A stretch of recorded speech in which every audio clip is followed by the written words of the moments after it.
జై శ్రీరామ్. మనం గుడికి స్వామివారి దర్శనానికి వెళ్తాం కదా, దేవుడి దర్శనానికి. అక్కడ రష్గా ఉందనో ఎందుకో బ్రాహ్మణులు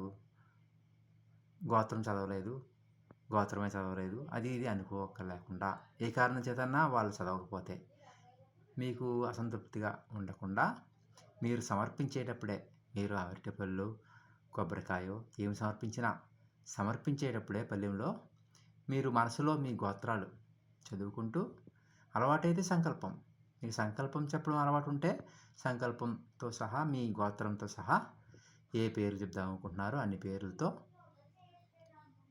మీకు అలవాటు లేకపోతే మీ పేర్లు గోత్రంతో మీ పేర్లు చెప్పుకొని స్వామివారి పేరు చెప్పి సమర్పయామి, ఆ స్వామివారికి సమర్పిస్తున్నాను అని సమర్పించండి. అంతే.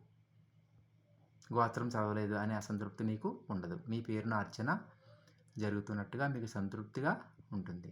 జై శ్రీరామ్.